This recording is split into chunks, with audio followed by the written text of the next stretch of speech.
Anaya Sharma thought her secret affair was the most dangerous thing in her life, until she discovered her quiet, studious roommate, Priya, was infinitely more deadly. The concrete jungle of New York City wasn't just a postcard for Anaya Sharma.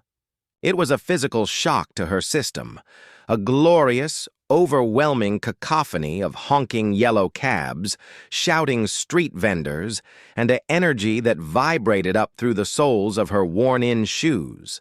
She'd traded the familiar warmth of Mumbai for a shoebox apartment in Queens, a shared space with her new roommate Priya Kapoor, who seemed to have this whole immigrant dream thing on lock.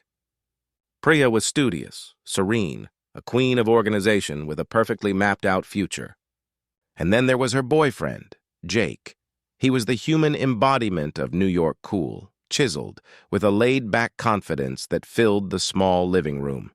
He was a local, working construction, and he had a key and an open invitation, basically becoming a permanent, charming fixture on their couch. For Anaya, drowning in culture shock, Jake became her lifeline. He was the one who decoded the subway map, introduced her to the sacred ritual of a dollar slice, and knew all the hidden dive bars in Astoria where the beer was cheap and the music was loud. It was all insanely fun, totally platonic, until this one night, the vibe just shifted. Priya was buried in her biology textbooks, and Anaya and Jake were left alone, the air suddenly thick and heavy. He laughed at a joke, his hand brushing against her arm, and the contact sent a jolt straight through her. She started noticing the way his gaze would linger on her a second too long, catching the secret, appreciative smiles he'd throw her way when Priya wasn't looking.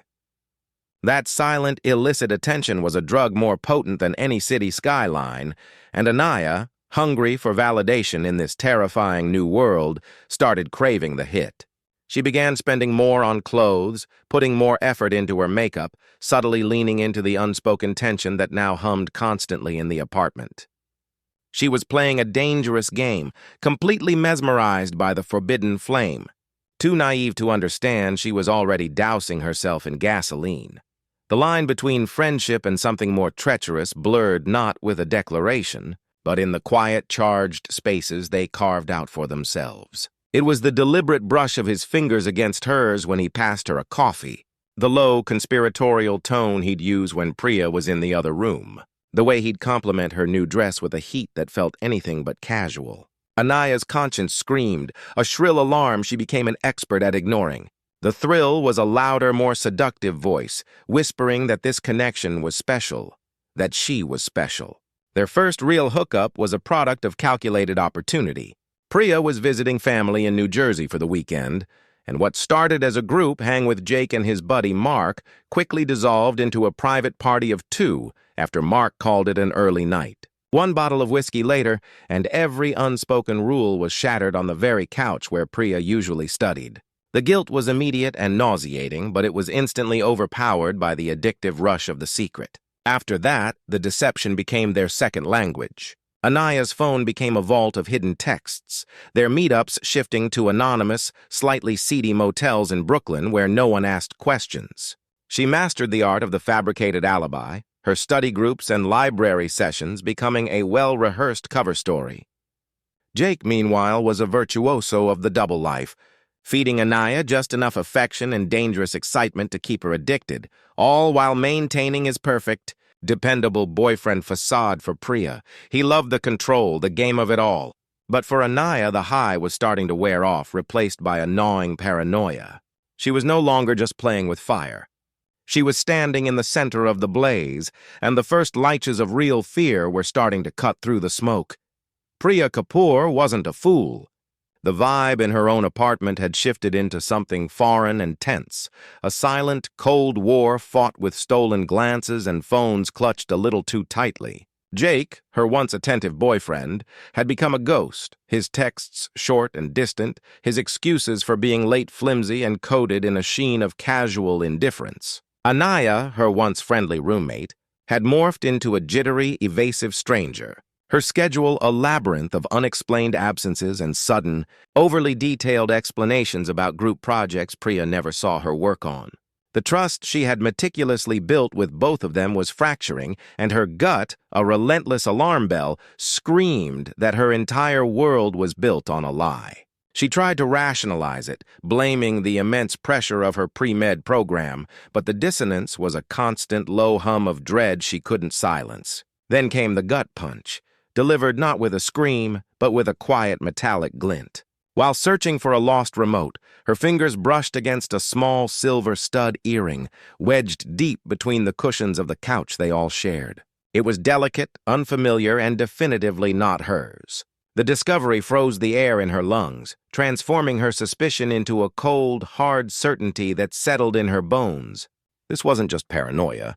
It was proof. She decided to stop wondering and start knowing, orchestrating her own counter-operation with chilling precision. She announced a weekend trip to visit a friend in Buffalo, packing a small bag with performative glee. Instead of heading north, she rented a nondescript sedan with cash and parked it in a shadowy spot down the block from her own building, her heart hammering a frantic rhythm against her ribs.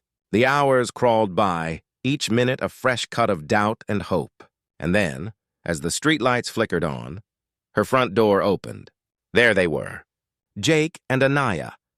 Laughing, his arm slung possessively around her shoulders, his body angled toward her in a way he hadn't been with Priya in months. They looked like a real couple, comfortable and intimate, walking to his car without a care in the world.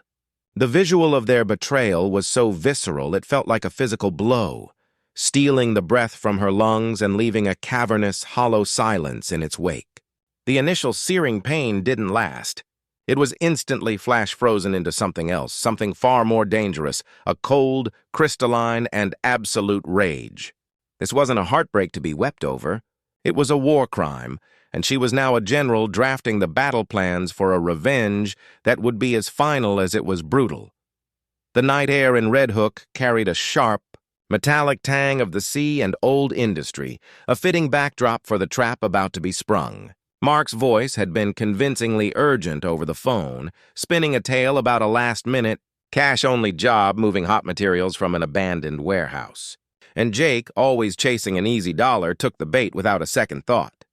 Simultaneously, a frantic text lit up Anaya's phone from a blocked number, a message crafted with cruel genius. "Jake, in trouble." Got jumped. "Red Hook Warehouse, 78 Van Dyke, come alone. Tell no one. Please." Her heart launched into her throat, a cocktail of fear and devotion sending her flying out the door without a moment's hesitation, her love blinding her to the obvious setup. The warehouse was a cathedral of shadows, its cavernous interior echoing with every drip of water and scuttle of unseen things. Anaya found Jake not beaten and bleeding, but standing confused in a circle of weak light from a single dangling bulb, the pieces slowly clicking into place in his mind just as she arrived. Their shared dawning horror was palpable, a silent scream that echoed louder than any sound. Then, from the deepest darkness, Priya materialized, her movement silent and deliberate. The calm mask she'd worn for weeks was gone, replaced by a terrifying, serene emptiness. In her hand, she held a heavy steel construction wrench Mark had left behind, its weight looking natural and right in her grip. There were no screams, no dramatic monologues. This wasn't a moment for words. It was an execution.